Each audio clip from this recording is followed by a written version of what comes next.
का जुमले में। इस्लाम और मगरिब में फर्क ये है, मगरिब जितना ही तरक्की याफ्ता क्यों ना हो जाए, वहां बेटी की इज्जत नहीं, वहां बहन की इज्जत नहीं, वहां मां की इज्जत नहीं। और इस्लाम में बेटे की जन्नत की मालिका मां है। इस्लाम में बेटी की तरबियत करके रसूल कायनात बाप को ऐसे क़यामत के दिन अपने साथ खड़ा करेंगे।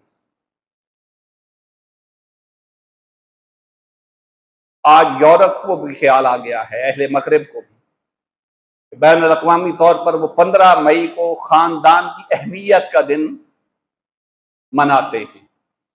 क्यों मनाते हैं?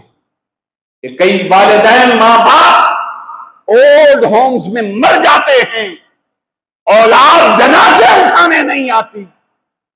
15-15 साल की नौजवान औलाद बेवजह हो जाती है, सड़कों पर शराबें चलती है, नशे चलते हैं, औलाद बेलगाम हो जाती है, पता नहीं मां कौन है बाप कौन है।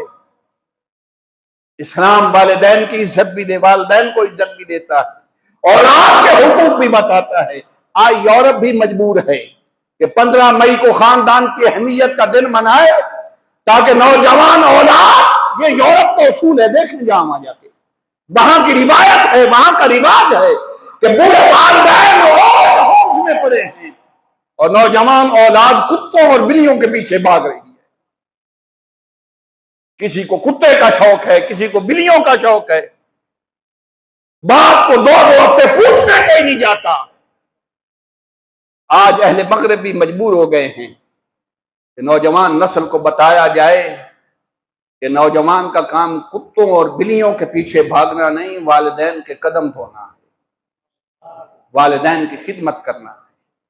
रब्बे ज़ुल जलाल के हुजूर दुआ है, रब्बे ज़ुल जलाल हम में से जिनके वालिदैन जिंदा हैं उनकी खिदमत की तौफीक अता फरमाए, और वालिदैन का जो फरीज़ा है औलाद की तालीम और तरबियत वो पूरी करने की औलाद को वालिदैन को तौफीक